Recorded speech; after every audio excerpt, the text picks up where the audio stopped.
माननीय सदस्य श्री चंदन कुमार चौधरी।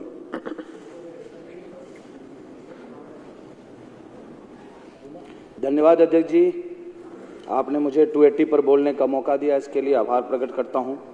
अध्यक्ष जी, मेरी विधानसभा जो है फुल्ली अनऑथराइज्ड है, जहां पर लगभग 8 से 10 लाख की आबादी है और आवाजाही के लिए मात्र 3 रास्ते हैं। तीनों रास्तों पर पूरा इंक्रोचमेंट है, जो बहुत माफियाओं के द्वारा छोड़ा गया है।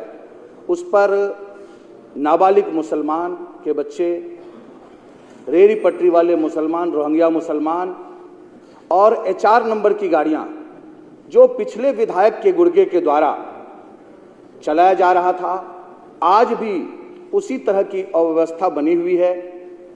तीनों रास्ते इनक्रोच किए हुए हैं, चलने का रास्ता नहीं है। यदि हम भी घुसते हैं तो 2-2 घंटे का जाम लग जाता है।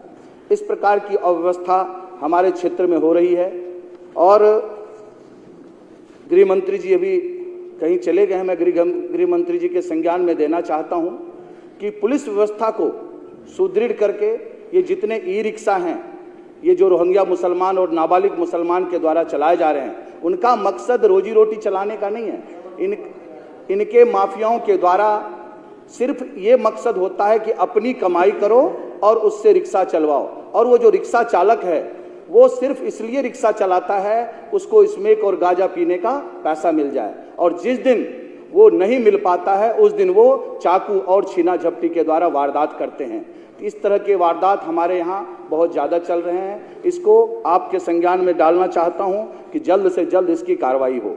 एक हमारा क्षेत्र तुगलकाबाद एक्सटेंशन है, जहाँ पर PWD का भी रोड है और हमारे दूसरे डिपार्टमेंट के द्वारा भी रोड बनाए जाते हैं। वहाँ पर 4-5 स्कूल एक साथ है। स्कूल के बाउंड्री के साथ साथ अध्यक्ष जी इतने इंक्रोचमेंट हैं, खराब गाड़ियाँ हो या कमर्शियल व्हीकल हो, ट्रक के द्वारा हो, वो सारा जाम करके वहाँ के बच्चों को जाने का रास्ता नहीं मिलता है। अभी हमने प्रिंसिपल से बैठक किया था, प्रिंसिपल ने आग्रह किया कि सारी व्यवस्था तो हम लोग सुदृढ़ कर लेते हैं, लेकिन ये अव्यवस्था जो है हम ठीक नहीं कर पा रहे हैं। इसके लिए आप यदि कर देंगे तो हमारे बच्चों के लिए सुविधा होगी।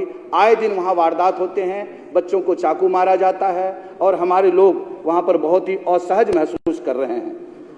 शिक्षा मंत्री को भी संज्ञान में देना चाहता हूँ कि स्कूल के इर्द गिर्द आसपास कोई इंक्रोचमेंट ना हो और इस व्यवस्था को बनाकर हम अपने बच्चों को एक अच्छा स्वभाव दे सकें कि वो आए स्कूल में पढ़ने के लिए और अच्छी शिक्षा लेकर के जाएं।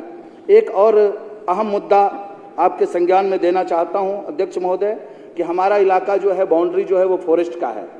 फॉरेस्ट के लोग आए दिन उनको धमकी देते हैं, बाउंड्री तो घर तोड़ने का धमकी देते हैं, और जो फॉरेस्ट का दूसरा इलाका है जहां खाली जमीन है वहां माफियाओं के द्वारा पार्किंग किया जाता है। उस चीज को वो नहीं काम करते हैं, लेकिन फॉरेस्ट के द्वारा हम सभी जनता को, जो आम जनता जो कि ग्राम सभा की जमीन पर बसी हुई है, जो पहले ग्राम सभा की जमीन थी 2019 के बाद फॉरेस्ट को अलॉट किया गया है, उसको तोड़ने की धमकी भी देते हैं और आए दिन तोड़ देते हैं। तो मैं आपके संज्ञान में इसलिए डाल रहा हूं कि जल्द से जल्द इस पर सुनवाई हो और हमारे संगम बिहार की जनता के लिए एक वरदान साबित हो। बहुत बहुत धन्यवाद।